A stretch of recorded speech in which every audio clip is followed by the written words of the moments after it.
Lu nggak pakai Sony? Nggak pakai gue. Seneng ini. Bukan bro, ini gue juga beli second nih. Oh ya?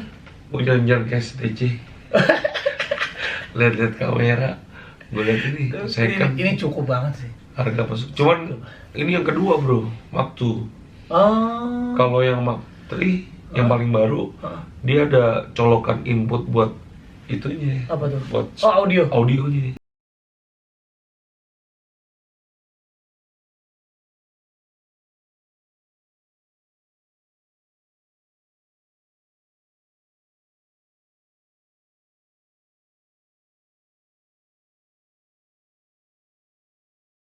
Halo, shalom teman-teman. Bagaimana kabarnya? Saya hari ini bersama dengan Pastor Aditya Olowan. Kita lagi ada di Medan. Ya, kita lagi ada di hotel. Jadi kemarin 2 hari pelayanan bersama. Tebing tinggi dulu ya. Tebing tinggi, dan kemarin di Medan. Pastor Dieter. Sedap. 3.000 orang bertobat dan memberi diri dibaptis. Yang 6.000 bingung. Jadi bro, hari ini kita mau ngobrolin masalah ini aja. Lu kan memulai pelayanan ya dari usia muda, ya kan? Bahkan lu mengembalakan di usia muda bro. Iya. Nah, kita mau tahu nih, pertama kali lu punya dapat beban untuk melayani Tuhan dan kemudian terjun sampai di pengembalaan tuh, ceritanya kayak gimana bro? Oke, jadi sebenarnya secara sederhana waktu Tuhan tangkap gue itu dalam keadaan yang sangat tidak baik sebenarnya. Dalam keadaan gue yang benar-benar masih pakai narkoba, belum tahu kebenaran, tapi dia nyatain kasihnya tuh gila banget. Lu kemarin denger melalui bokap gue itu kan. Dan setelah itu gue ngalamin perjumpaan Tuhan yang gue nggak bisa terjemahkan sampai hari ini sebenarnya. Punya gue bisa ngalamin itu dahsyat banget. Nah tapi hari itu proses perjalanan itu butuh 2 tahun. 2 tahun gue masih belum baca Alkitab. Itulah pengalaman Tuhan, nggak baca Alkitab, hidup berantakan juga. Gue nggak baca Alkitab, gue nggak punya mentor, gue nggak terjun ke gereja lokal.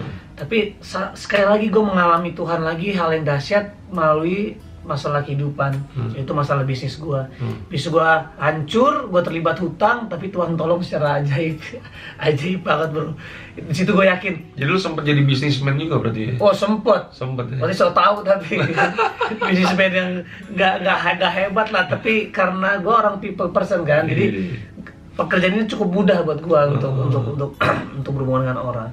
Nah cuma singkat cerita, karena ada satu kesalahan sistem, gue juga nafsu di situ berantakan. Terus Tuhan selamatin dengan cara yang ajaib ya. Waktu itu kita berdoa dan benar-benar Tuhan nyatain. Nah di situ gue lihat bahwa, Tuhan bisa bayar hutang juga ternyata. Dan di situ gue langsung bilang, wah ini Tuhan real. Nah itu yang kemarin Pastor si Kristo bahas. Gue baru sadar bahwa Tuhan ternyata bukan cuma sayang, tapi dia Tuhan. Terus gue mulai baca kan, ada perintahnya suruh mengasihi, suruh jangkau jiwa, suruh gembalain. Wah hati gue langsung hancur bro. Nah hari itu gue langsung belaga gila, langsung jangkau teman-teman gue yang di klub. Dan kita memulai komsel kita pertama itu sebelum gue masuk gereja, itu benar-benar habis pulang klub kita minum, rokok, itu sambil kita nggak bilang komsel ya, ngomongnya apa ya, sharing.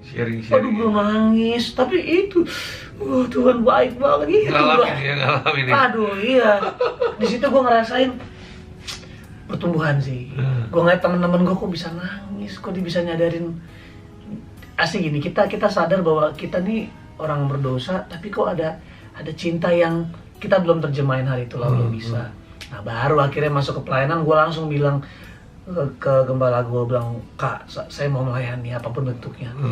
Gue belum ngerti soal full time, gak ngerti bahwa pendeta ada gaji, gue gak ngerti ternyata ada banyak hal yang gue gak ngerti dalam gereja, tapi gue cuma rindu melayani. Dan dari situ sebenarnya bro, terjun pertama kali 2009. Pelayanannya? Iya, pelayanan. Dan itu pelayanan pun bukan kayak pelayanan ibadah, enggak. Benar-benar jangkau. Jadi kita bikin komunitas, dan saat itu gembala gue juga dahsyat.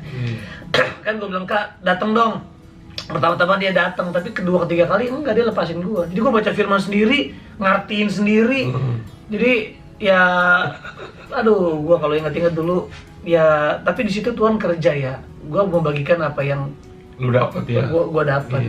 Cuman habis itu baru ikut kelas-kelas pemuritan Iya. baru. Oh ternyata nggak terlalu Belajar di situ. Iyalah belajar. Ya di situ semakin dipertajam aja. Iya. Terus lu pertama kali mulai jadi gembala bro, itu prosesnya gimana bro? Nah kalau jadi gembala memang, ini gembala gue juga, dia punya peran penting.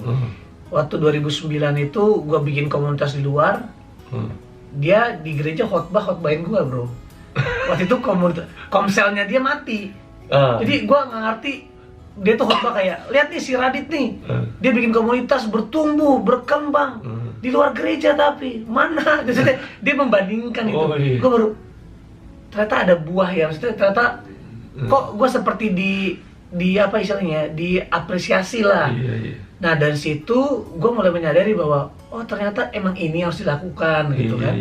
Akhirnya dia mulai bawa masuk gue ke dalam, terus dia jadiin gue, dia bilang youth pastor gitu loh, walaupun waktu itu belum pendeta, tapi ya di youth pastor. Waktu itu kita bikin komunitas namanya Frontline. Oh youth pastor, apa sih youth pastor? Gue bilang pendeta, bukan youth pastor ya, kamu sebagai gembala mengembalakan. Oh nama komunitasnya Frontline itu? Iya dulu Frontline Youth Ministry, dulu dibilang sesat bro memang. Gara-gara kita bikin di klub, KKR di klub 5 kali tuh, KKR di X2, KKR di Equinox, KKR di Hard Rock. Ya, kayaknya ada beberapa gereja. Salah satunya buahnya si Riko itu ya? Iya.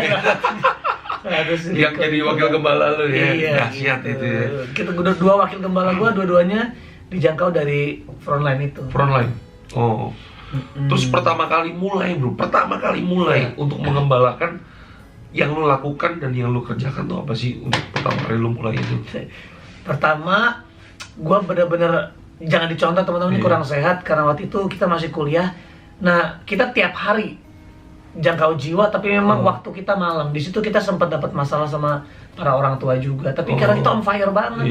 Jadi gue cuman ketemu orang, cuman bilang bahwa itu kesaksian, gue ngalamin Tuhan, yuk bikin komsel. Nah karena gembala gue udah kasih tahu ini lo komsel. Nah habis itu apa yang gue denger khotbah dari gembala gue bagin. Gue denger, gue bagin gitu terus. Dan itu dari cafe to cafe. Gue inget banget cafe pertama itu di Panglima Polim, namanya 24/7. Nah di situ kita jangkau.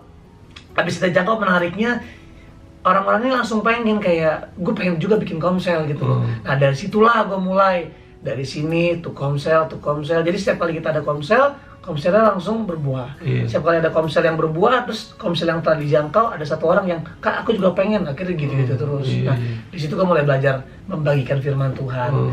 Gue mulai belajar berkhotbah gitu sih.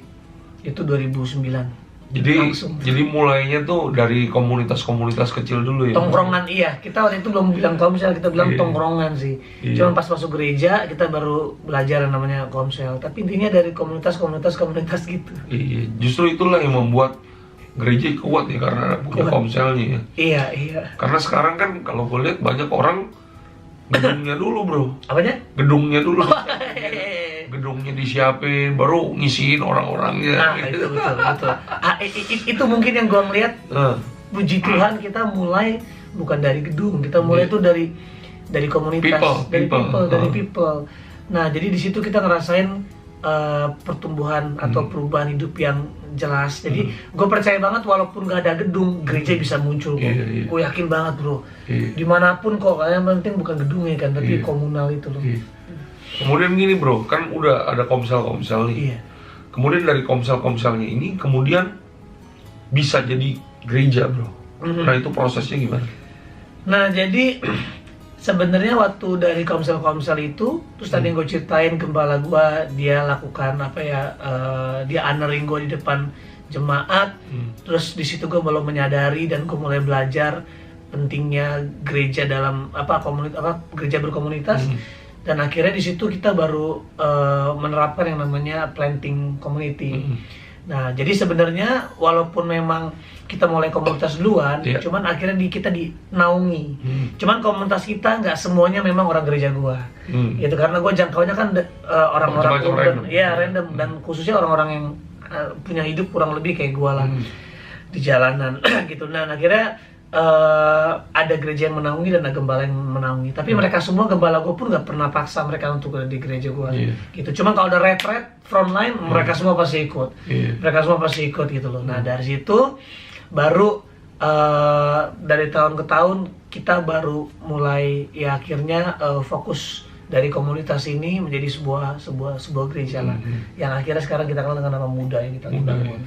Iya, jadi memang mulainya dari komunitas di luar gereja, terus di dalam gereja berkembang, bertumbuh, terus gue sempet beralih jadi church mindset, gimana menghadirkan orang ke jemaat untuk jadi anggota dan sebagainya. Itu yang bikin mati bro sebenarnya. Ketika gue ditabisin, gue nggak bilang salah jadi pendeta, tapi tiba-tiba gue masuk. Oke, gimana supaya jemaat bertambah? Gimana supaya kursi? Iya, 2 tahun lah itu kita mengalami kemunduran dari 38-40 komsel habis jadi 6 komsel. Nah puji Tuhan Riko muncul di situ. Riko muncul bangun Bekasi, dia bangun kembali apa yang gue bangun dulu. Meledak di Bekasi, gue baru sadar, oh ternyata bukan menghadirkan orang ke gereja, tapi tetap menghadirkan gereja di mereka. Pergilah itu loh. Pergilah itu. Nah jadi sebenarnya itu, jadi Riko itu salah satu orang yang penting menghidupkan atau membuka mata gue kembali, karena gue itu fokus gereja itu bangun gedung, bangun ya hadirin orang ke dalam gereja. Akhirnya waktu Riko lakuin ini, dia lakuin apa yang frontline lakukan pada awalnya. Akhirnya gue mulai kembali lagi bangun ini sampai hari ini. Nah, nama Muda itu sendiri bro, itu unik tuh ya. Itu asal usulnya dari mana tuh bro, Muda itu? Jadi waktu itu dari 2009 memang kita punya satu slogan apa namanya ya, keterbukaan dalam pemulihan ya. Kita tahu lah, kita ini bukan original dari kita dapetin dari sebuah pergerakan abal waktu itu ya. Mens apa sih nih? Keterbukaan dalam pemulihan tuh Pres Jati. Nah tapi kita secara natural mengalami itu. Setiap orang yang hancur kesaksian itu kita buat komsel tiap hari Selasa itu. Dia kesaksian narkoba terus disembuhin. Dia kesaksian berhubungan intim sama pacarnya, dia ngaku, digandeng ke depan, disembuhin. Jadi kita lihat, wah dengan terbuka ternyata ada kuasa di situ. Dalam perjalanannya makanya kita menerima dengan hebatnya, apa kita nggak peduli. Bahkan ada beberapa komsel yang melakukan komsel dengan caranya yang kebiasaan-kebiasaannya, tapi kita ada perubahan hidup.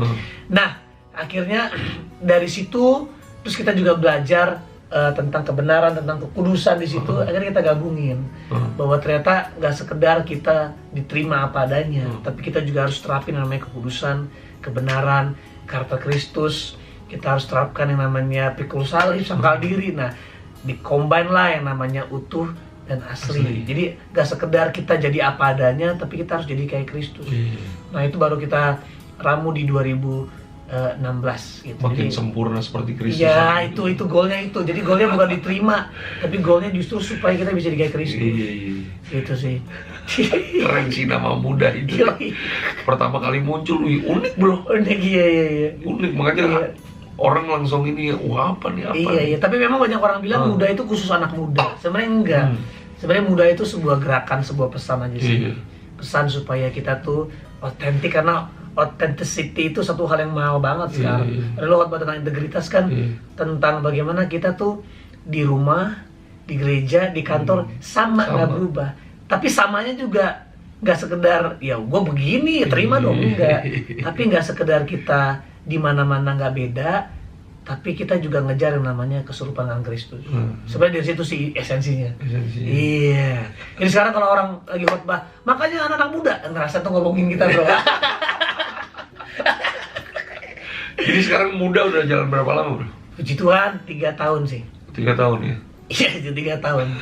Dan 3 tahun. Jadi selama 3 tahun ini, kalau menurut lu sendiri, Dit, yang lu alami di Muda, maksudnya pergumulan lu sebagai senior pastor, itu apa aja bro?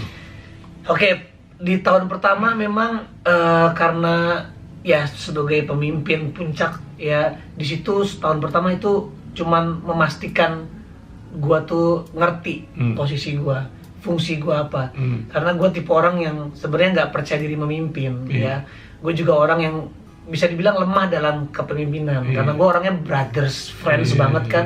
Makanya kita demokrasi waktu itu, kita voting dan sebagainya. Lama ini. Akhirnya situ tahun pertama ya akhirnya Tuhan munculin gue punya keberanian untuk memimpin lah. Cuman di tahun kedua sampai tahun ketiga itu kita bangun budaya sebenarnya. Apa tuh? Itu budaya muda sebenarnya kita punya misi adalah membawa budaya Kristus.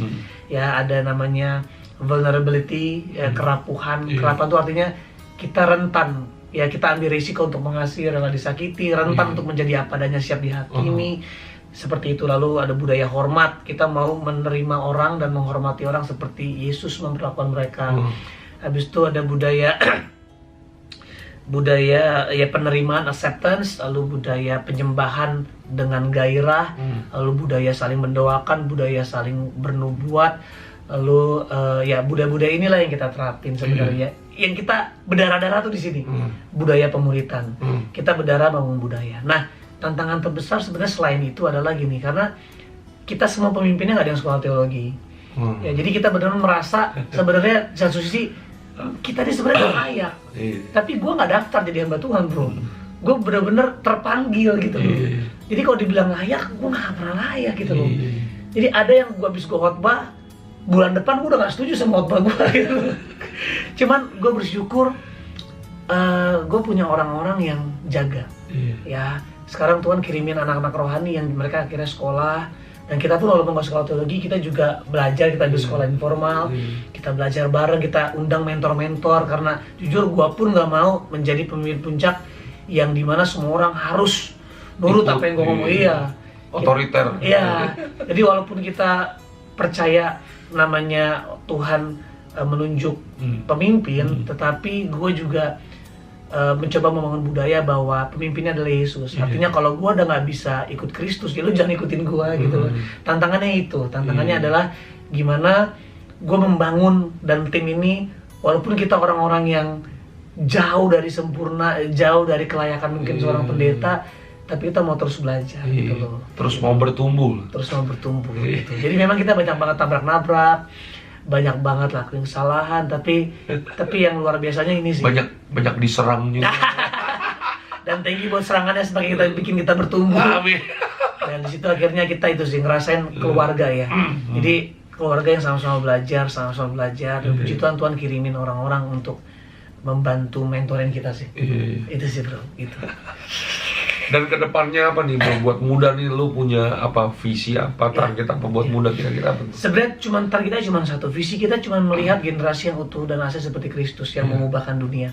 Lalu yang kedua ya membawa budaya ini. Jadi memang muda is a message, muda is a movement. Jadi goal kita cuma satu, supaya muda ini pesannya yang kita percaya mengubahkan. Ya budaya ini yang bisa mengubahkan setiap manusia. Ya itu kita bawa. Makanya kita lagi bikin modul, kita bikin game ya, permainan utuh dan asli, which is Desember nanti akan launching. Game ini untuk memperlengkapi orang dengan sederhana melalui permainan yang bisa diterapkan melalui tongkrongan atau komsel-komsel yang dimana dipacu untuk terbuka. Jadi mereka lagi main ya, tiba-tiba ada tantangan, coba akui 3 kelemahanmu yang kamu mau akui sekarang. Atau coba kamu akui kekuatanmu. Atau coba kamu bilang sama teman sebelah kananmu apa yang 3 hal yang baik yang kamu lihat tentang mereka. Jadi sebenarnya di situ kita menggali mereka untuk bisa mengasihi seperti Kristus, melihat yang terbaik, untuk bisa mengakui kesalahan, untuk bisa saling mendoakan dan sebagainya. Jadi ini sih yang kita rindukan, supaya at least yang kita alami, minimal mereka alami, tapi maksimal ya mereka harus jadi seperti Yesus.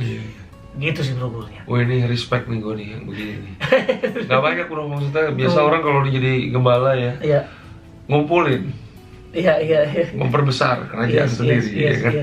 Jadi kalau menurut sendiri berarti gereja bukan cuma sekedar ngumpulin ya, tapi gereja adalah mungkin sebuah kendaraan untuk mengutus keluar. Itu sebenarnya. Itu sebenarnya goalnya. Jadi bukan penuhin bangku gereja, tapi kosongin bangun neraka.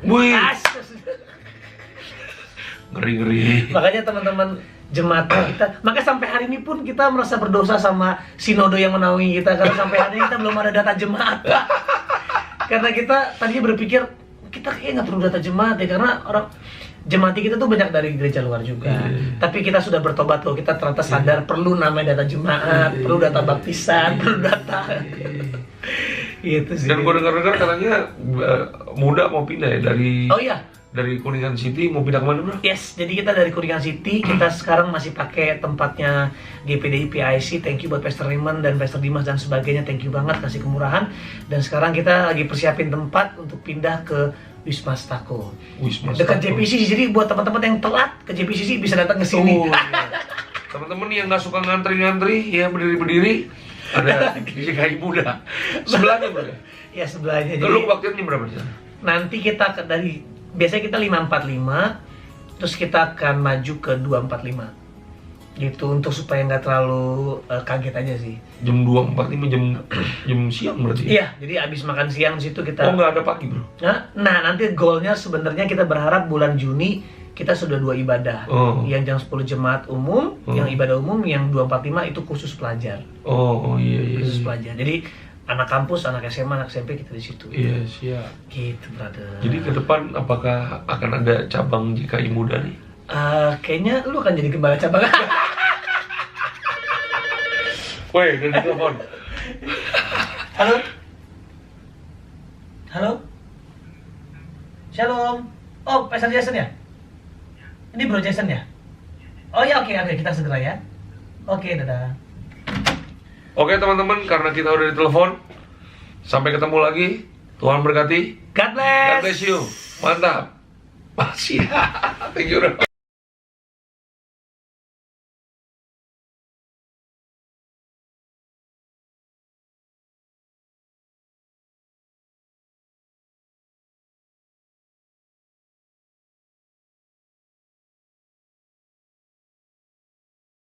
Bro.